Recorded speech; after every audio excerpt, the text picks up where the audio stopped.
Shalom, saudara yang dikasih dalam Tuhan Yesus. Apa kabar? Luar biasa. Saudara, sebelum kita mendengarkan firman Tuhan, marilah kita berdoa. Bapa di dalam surga, kami mengucap syukur dan terima kasih.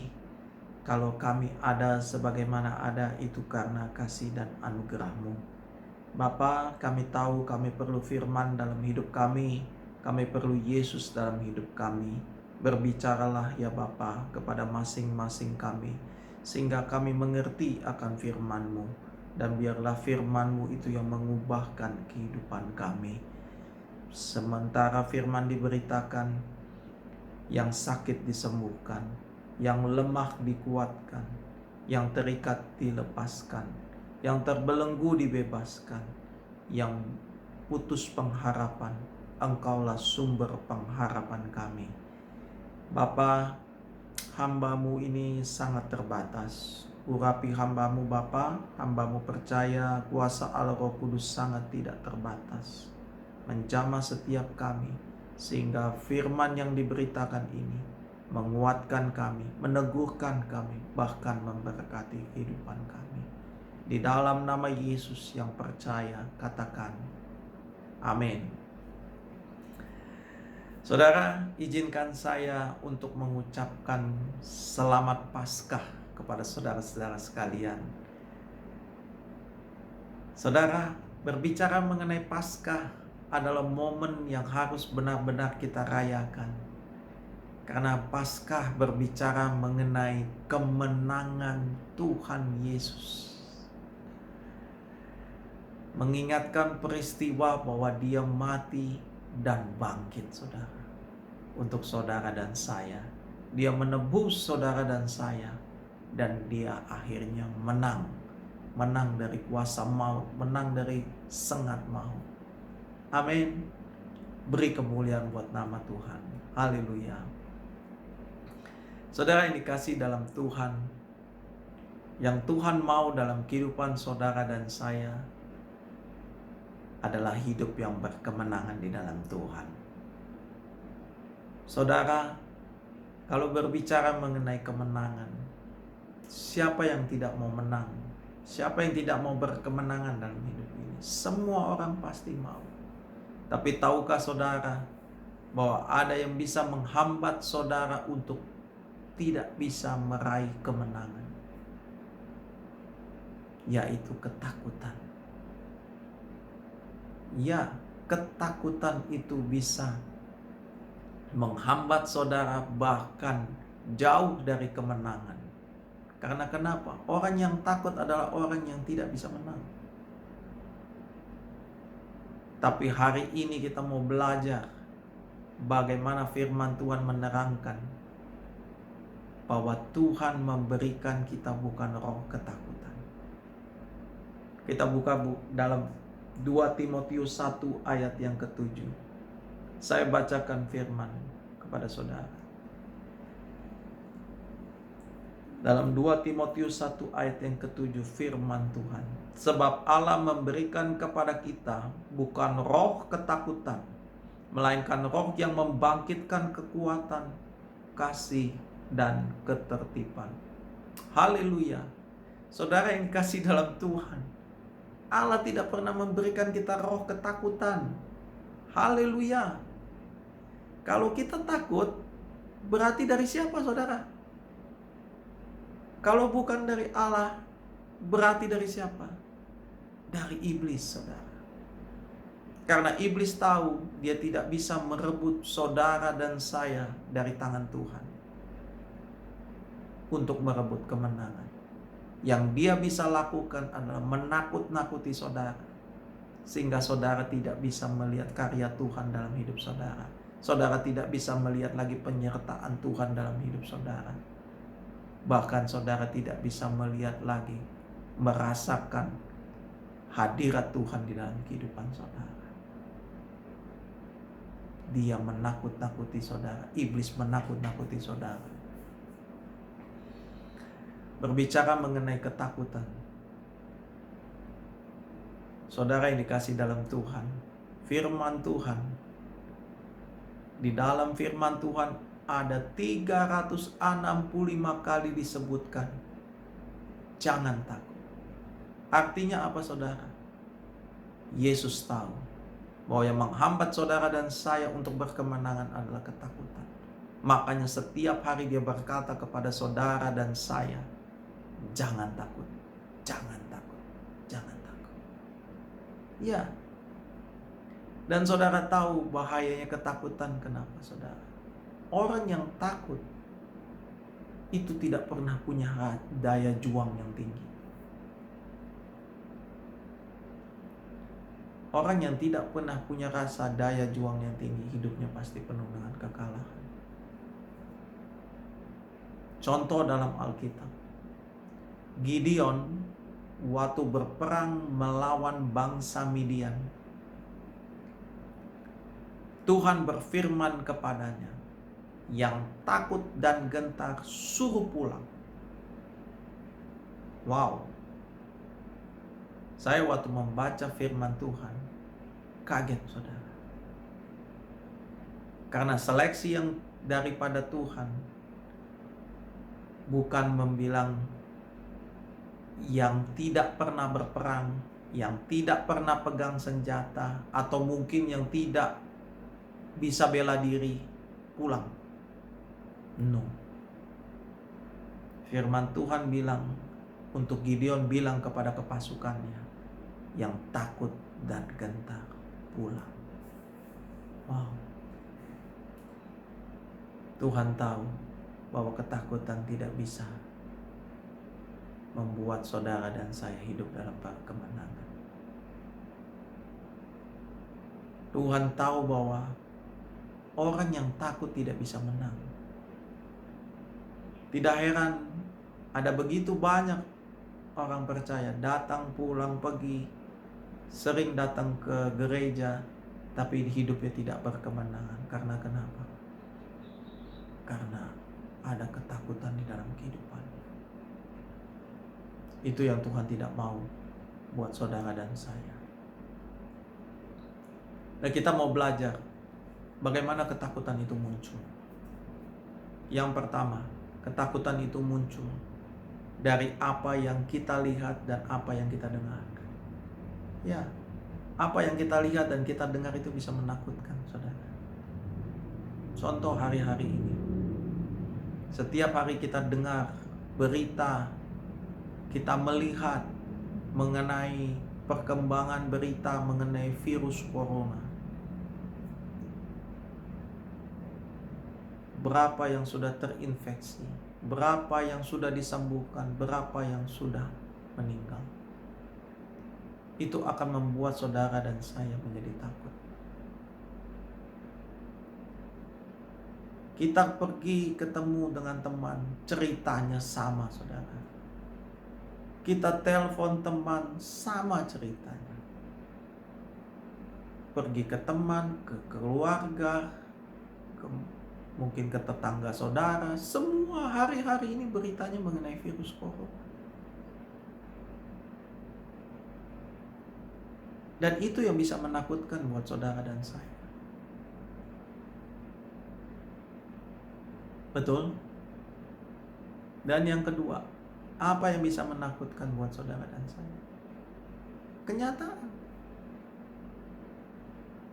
Memang berita yang kita lihat, kita dengar, dan berita-berita yang kita lihat di WA, internet, itu memang benar. Itu memang kenyataan hidup. Bahwa bukan hanya negara kita, tapi di seluruh dunia lagi menghadapi wabah mengenai virus corona ini. Dan virus ini sangat menakutkan karena penyebarannya begitu cepat, saudara.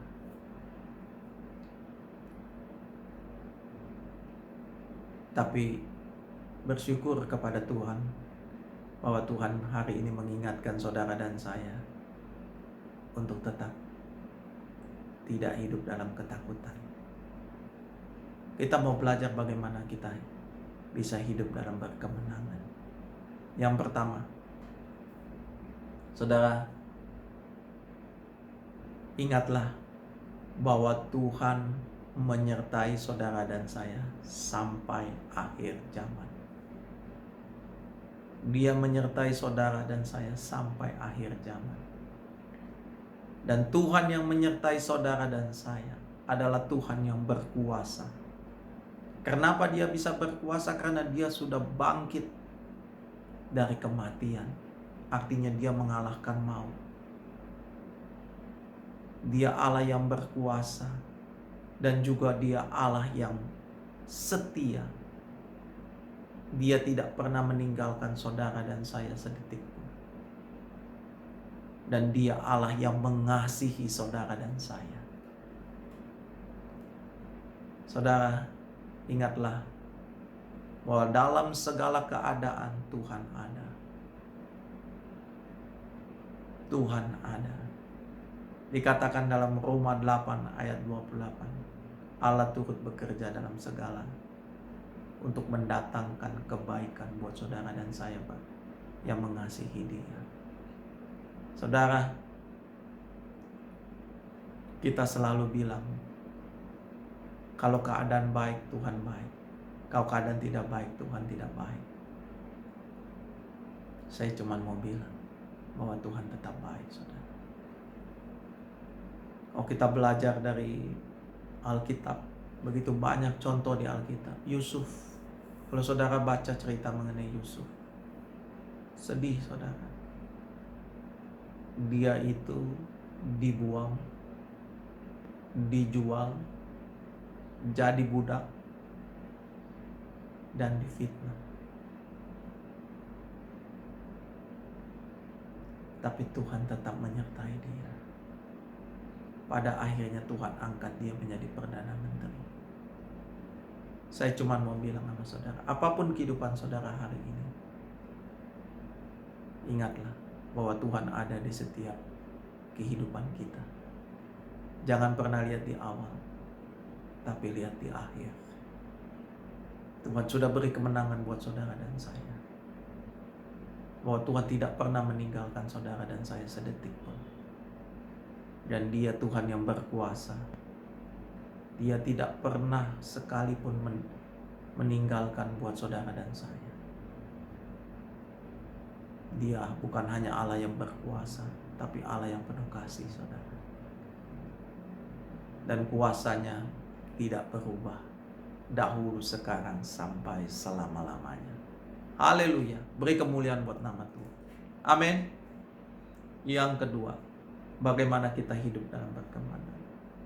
Firman Tuhan dalam Mazmur 62 ayat yang kedua dikatakan apa? Hanya dekat Allah saja aku tenang. Berarti ketenangan itu datangnya daripada Tuhan. Orang yang takut adalah orang yang tidak bisa tenang. Makanya saudara perlu firman Tuhan. Kenapa saudara dan saya perlu belajar dan mengerti akan firman Tuhan? Supaya pola pikir saudara dan saya dirubah. Sehingga apa yang saudara lihat seperti yang Tuhan lihat. Saudara melihat kenyataan seperti sekarang. Di mana-mana berita kematian begitu menakutkan. Belum lagi bukan hanya berita kesehatan, tapi berita di bidang ekonomi. Bahwa akan terjadi resesi ekonomi. Berita itu betul. Tapi apakah saudara mau berpijak pada kenyataan, tapi apakah saudara mau berpijak pada kebenaran akan firman Tuhan? Waktu saudara dekat akan firman Tuhan, saudara merenungkan firman, dan saudara melakukan firman, saudara akan hidup dalam kemenangan. Saudara, Elia waktu masa kekeringan, ada Tuhan bisa menyuruh burung gagak memberikan dia roti dan daging. Itu suatu hal yang di luar nalar pikiran kita, saudara. Sesudah itu dia disuruh pergi ke janda Sarfat. Bukan janda kaya, saudara, janda miskin. Itu juga di luar nalar kita. Kalau saudara pelajari lebih jauh lagi, Tuhan, Dia Allah yang berkuasa. Dia Allah El Shaddai. Amin. Yang ketiga, bagaimana kita hidup dalam perkemenangan? Belajar untuk taat. taat akan firman Tuhan. Dan orang yang taat akan firman Tuhan juga taat terhadap pemerintah. Karena dalam Roma yang ke-13 ayat yang pertama, saya bacakan firman buat saudara. Tiap-tiap orang harus takluk kepada pemerintah yang di atasnya, sebab tidak ada pemerintah yang tidak berasal dari Allah, dan pemerintah-pemerintah yang ada ditetapkan oleh Allah. Saudara yang dikasih dalam Tuhan, kalau pada masa-masa ini pemerintah menganjurkan untuk kita tetap stay di rumah, kalau kita pun ada kebutuhan kita pergi, kita ingat harus pakai masker dan selalu harus cuci tangan, dan kita mesti social distancing, jaga jarak. Itu yang harus kita patuhi, saudara. Saya percaya orang yang beriman, orang yang percaya kepada Tuhan adalah orang yang taat terhadap pemerintah. Amin. Supaya saudara dan saya berkemenangan, taatlah terhadap pemerintah. Taat pada aturan-aturan yang sudah diberikan. Dan yang keempat, yang terakhir, supaya saudara dan saya hidup dalam berkemenangan. Firman Tuhan Yesaya ke-30 ayat ke-15. Saya bacakan firman-Nya. Sebab beginilah firman Tuhan Allah yang Maha Kudus, Allah Israel. Dengan bertobat dan tinggal diam kamu diselamatkan. Dalam tinggal tenang dan percaya terletak kekuatanmu. Saudara yang dikasih dalam Tuhan, biarlah hari-hari ini kita hidup senantiasa dekat dengan Tuhan dan hidup dalam pertobatan. Setiap hari, setiap orang harus hidup dalam pertobatan. Amin. Dan dikatakan firman Tuhan, tenang, dalam tinggal tenang dan percaya terletak kekuatanmu. Saudara yang dikasih dalam Tuhan, biarlah hati kita percaya kepada Tuhan. Apapun yang terjadi, itu atas seizin dan kehendak Tuhan. Biarlah kita mempercayai kehidupan kita, bahwa Roma 8 ayat 28 itu yang kita pegang. Allah turut bekerja dalam segala sesuatu, mendatangkan kebaikan buat saudara dan saya. Dan percaya saudara, Tuhan tahu masa depan saudara dan saya. Jangan takut, tetap percaya dan andalkan Tuhan. Tetap bijak, turuti peraturan pemerintah. Haleluya. Tuhan Yesus memberkati saudara. Amin.